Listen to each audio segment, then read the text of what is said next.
Recently, I went to give some examinations. I thought, let me also be a student along with a teacher. कभी कभी student वाली feel भी लेनी ज़रूरी है so that I can understand the problems that students face and step myself into their shoes as well. So DBF का exam मैंने दिया, शुभम सर ने भी दिया, although he is in Jaipur now working with some college as dean, but he also went for the exam, I also went for the exam, and we just wanted to experience as a student, understand कि क्या क्या problems actually exam में face करते हैं student, so that we can come out with better solutions. तो मेरा experience कैसा था एग्जामिनेशन हॉल में? It was amazing. I met some students also who recognised me and we talked for a while. We understood the needs of RBI and SEBI examination. और जब मैंने exam hall में बैठा तो मुझे रियलाइज हुआ, यार ये बेसिक बेसिक चीज़ें जो मैं 10 साल पहले फेस करता था, प्रॉब्लम्स, वो आज भी मैं फेस करता हूँ, because I've not practiced enough for this examination, for this test जिसके लिए मैं यहाँ बैठा हूँ. This is what I want to talk about. You as a student, when you're going to give such a heavy, such an intense, such a difficult examination, it's very important that you're prepared, that you know what you're getting into, and that automatically will result in better marks. उस preparation से ही आपके 10-15 number तो ऐसे ही बढ़ जाएंगे. ये मैं आज प्रूव करूंगा with my own experience in the recent examination.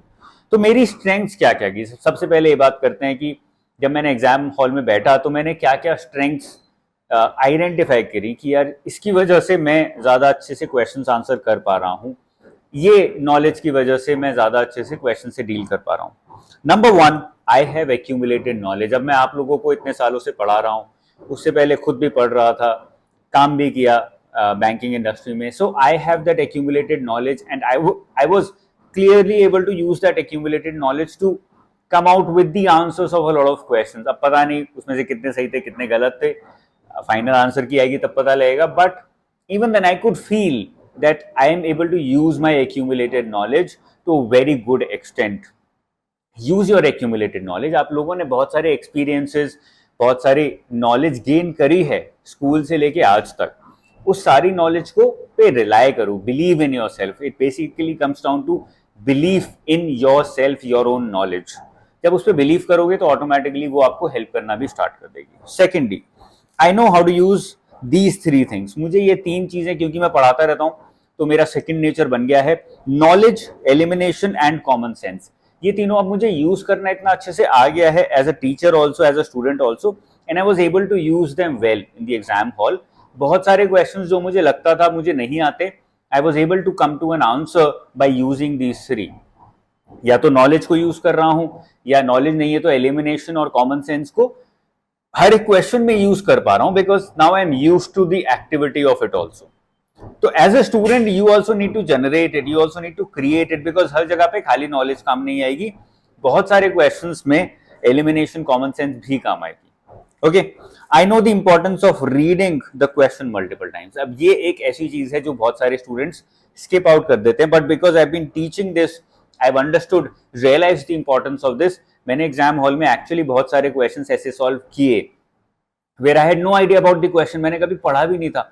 Principles and practices of banking एक ऐसा सब्जेक्ट था जिसमें मैंने बहुत सारी चीजें बैंकिंग इंडस्ट्री के बारे में नहीं पढ़ी, because I am not working in the industry, I am just a teacher. But even then I was able to come to the answer successfully, because जब मैंने multiple times question को पढ़ा तो question में ही आंसर दिखने लगा, और options के थ्रू मैं easily ये वाली टेक्निक्स यूज करके आंसर की तरफ जाने लगा. So this is something you also need to generate, you also need to create, you also need to get habituated to. अब इसका एक एग्जाम्पल, बहुत सारे स्टूडेंट्स मैंने देखे, 2 घंटे का पेपर था, मतलब 120 मिनट्स, 60 मिनट्स, 70 मिनट्स में एग्जाम हॉल छोड़ के जा रहे हैं. भाई इतने टाइम तैयारी करी है, 1 महीना 2 महीना, 60 मिनट और बैठ सकते हो. You can sit for 60 minutes more, 1 hour more. बहुत जल्दी जाके घर पे तो कुछ नया मिलेगा नहीं. Why not spend that 1 hour on doing this? जो क्वेश्चन आंसर कर दिया उसको मल्टीपल टाइम्स पढ़ो. उसको मल्टीपल टाइम्स पढ़ोगे तो बहुत सारे क्वेश्चन सही हो जाएंगे आपके. Okay, let's come to the last one that I strongly used in my examination. I'm used to sitting for long hours. Now this is very very important. अब ये 60 मिनट में क्यों जा रहे हैं लोग? क्योंकि इन्होंने एक तो मल्टीपल टाइम्स क्वेश्चन नहीं पढ़े, because nobody told them and they are not in the habit of doing it. Secondly, तो उनको टाइम नहीं लगा, जल्दी दिमाग करा, फिर लगा यार पेपर हो गया चलो घर. Secondly, they are not used to sitting for long hours. तो उन्होंने उतना प्रिपरेशन ही नहीं किया of sitting for 120 minutes at one stretch, तो उनको 60 मिनट के बाद they already tired, so they like I am already tired, I am done, my brain is not working, let me leave, because you are not use to sitting for 2 hours 3 hours at one stretch. Get use to it. And because I am use to it, because मुझे पढ़ाना होता है तो उतने लंबे time के लिए बैठकर पढ़ना भी पड़ता है, तो automatically I am use to sitting for longer hours. मुझे भी प्रॉब्लम हो रही थी बट कम हो रही थी comparatively. And I clearly saw that in the exam that it became an advantage, a strength for me, because I could easily sit for 2 hours at a stretch. मुझे बहुत ज़्यादा issues नहीं हो रहे थे. Let me come to my problems, because this is where it gets interesting. कहाँ पे मैंने problems face की. Number 1, lack of practice of the exam. ये बहुत important है. मैंने as a teacher, I had not practiced for DBF exam. I just went and took the exam like a novice. मैंने syllabus भी नहीं देखा था. मैंने कुछ भी नहीं देखा था. I just went and I just give the exam. Like lot of you experiment with your exams nowadays. मैंने भी सोचा देखते हैं भाई जाके क्या क्या मिलेगा. इस लैक ऑफ प्रैक्टिस की वजह से I could see clearly that I am losing 10-12 marks in every test. Very low hanging fruits that I could have easily answered. मैं 10 दिन भी पढ़ लेता तो मुझे वो 10 नंबर और एक्स्ट्रा मिल जाते, but I was not getting them. Why? Because I had not practice for the exam at all. तो कल को जो भी एग्जाम देने जाओगे 7 दिन 10 दिन थोड़ी सी पढ़ाई करके जाओ, ऑटोमेटिकली आपको 8-10 नंबर का फर्क दिखेगा. It is very important because you understand the need and the demand of the examination. Awareness about previous year paper. Now I had no idea about DBF in detail. ना मैंने previous year papers देखे थे, ना मैंने syllabus देखा था. मुझे ये भी नहीं पता होता था कि भाई आज कौन सा एग्जाम है. बस जाके एडमिट कार्ड में देखता था अच्छा आज ये वाला एग्जाम है. So I did not know the level of the exam to expect. मुझे नहीं पता था किस लेवल का एग्जाम आने वाला है. In fact, I did not know कि 0.5 marks, 1 marks और 2 markers में divided होगा. I thought सारे 1 marker होंगे, 100 questions, 100 marks. So I did not have this idea. And when I'm not aware about previous year papers, तो क्या होता है? Unexpected चीजें आती हैं आपके सामने. वो unexpected चीजें आपका confidence ले जाती हैं. मेरे साथ भी हो रहा था. When I was writing the exam, मैंने देखा यार ये मैंने solve किया. I was very happy. Then I saw the marks. I was like 0.5 marks, very less. फिर एक क्वेश्चन सॉल्व नहीं हुआ, like okay let's move forward. Then I saw the marks 2 marks. I was like ये 2 नंबर चले गए. So I was losing confidence because I did not have this idea कि अलग अलग मार्क्स हो सकते हैं. ऐसे ही प्रीवियस ईयर पेपर्स आपको बहुत सारे आइडियाज देगा. It help you understand the level of the exam. किस लेवल के क्वेश्चंस आ रहे हैं, ठीक है ना. हाई लेवल के क्वेश्चंस किस तरह के आ रहे हैं, क्या क्या तरीके से बनाए जाते हैं हाई लेवल के questions. Let's come to the third one, time management. Very important. 100 questions, 120 minutes, you do not have a lot of grace time. तो आप इस तरह से लेके चल सकते हो कि 50 क्वेश्चन में 60 मिनट में कर सकता हूं. तो वो स्पीड से 5:6 की स्पीड से आप चल सकते हो.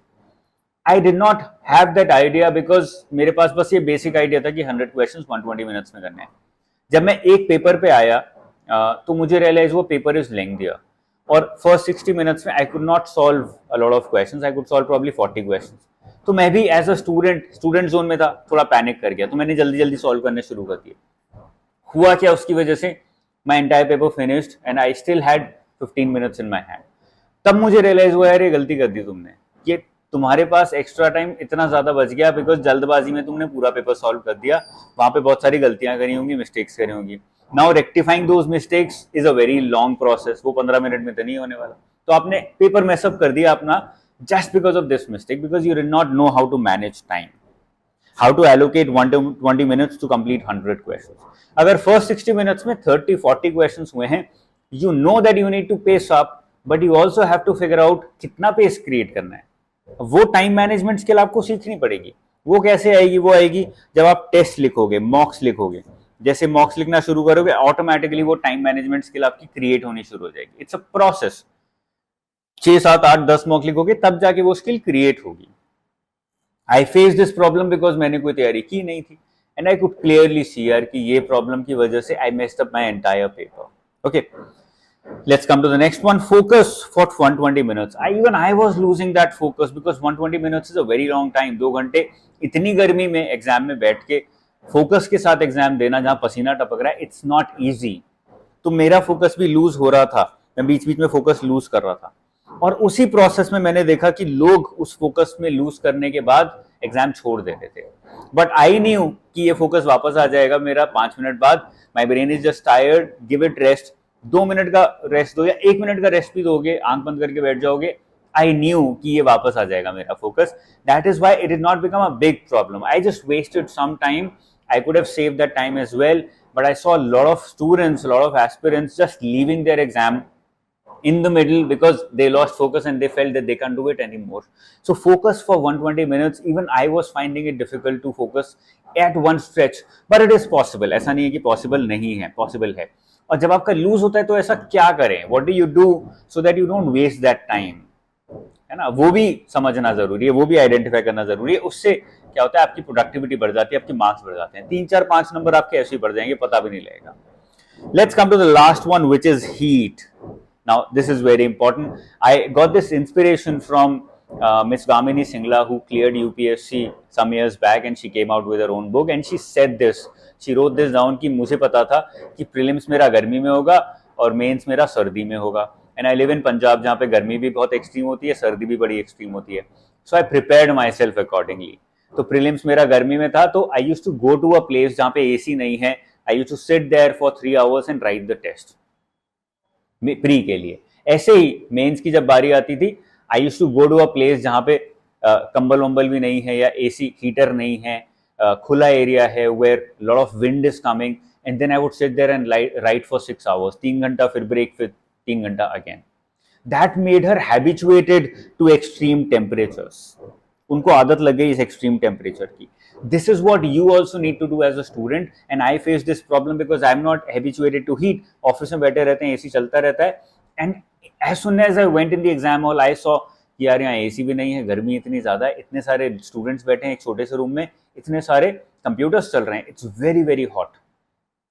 और टीचर्स ने खिड़की खोल दी कि हवा तो आएगी, एंड इट्स लू, it's actually not wind, it's actually लू, बिल्कुल गर्म हवा लग रही है. तो जब वो रियलाइज हुआ तो मुझे समझ आया कि यार I have not prepared for this, I have not prepared for heat. And that is one important aspect. आपके 5 नंबर 10 नंबर सीधे कम हो रहे हैं because you are not comfortable with your environment. तो वो कंफर्ट भी क्रिएट करो based upon when the examination is going to happen. जैसे अभी सेबी एग्जाम होगा, गर्मी चली जाएगी, मानसून आ जाएगी, so it is going to be comfortable, थोड़ा ह्यूमिड होगा, ठीक है ना. ऐसे उसके बाद आपका आरबी एग्जाम होगा, उस टाइम पे पोस्ट मानसून गर्मी हो सकती है, थोड़ी सी विंटर्स नहीं आएंगी, तब तक पोस्ट मानसून समर हो सकता है आपका. तो पोस्ट मानसून में जो ह्यूमिडिटी प्लस हीट पड़ती है उसकी तैयारी आपकी होनी चाहिए. Get used to at least 1 month before the exam, start getting used to that kind of environment. आप टेस्ट लिखो जाके, और टेस्ट एसी में बैठ के मत लिखो, ऐसी जगह पे बैठ के लिखो जहाँ पे आपको ये सब फेस करना पड़े.